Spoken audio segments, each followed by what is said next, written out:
আমরা সেই প্রজন্ম যারা হাসিনার গুলির সামনে দাঁড়াতে আমরা ভয় পাই নাই। অতএব কারো ভাঙ্গা ডিমে আমাদের কিছু যায় আসে না। বরং এই ঘটনার মধ্য দিয়ে আবারও প্রমাণিত হয়েছে যে আওয়ামী লীগ একটি সন্ত্রাসী সংগঠন।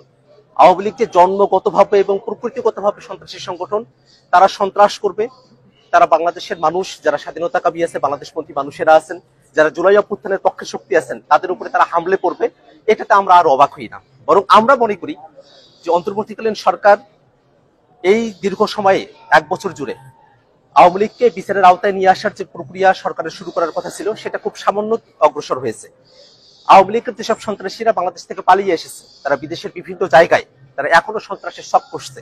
আমরা অন্তর্বর্তীকালীন সরকারের কাছে আহ্বান রাখবো, যারা দেশে এবং দেশের বাইরে আওয়ামী লীগ এবং তাদের দোসররা সন্ত্রাসের সব করছে, তাদেরকে অতি দ্রুত বাংলাদেশে ফিরিয়ে নিয়ে গিয়ে তাদেরকে বিচারের আওতায় নিয়ে আসা হবে। এবং আমরা একটা কথা বারবার স্পষ্ট করে বলি, আজকে আমরা যখন নিউ ইয়র্কে এয়ারপোর্টে আমরা নেমেছি, আমরা দেখেছি আওয়ামী লীগের সন্ত্রাসীরা তারা যখন হুঙ্কার দিয়ে আসছিল, তারা যখন নানা অশ্রাব্য গালিগালাজ করছিল।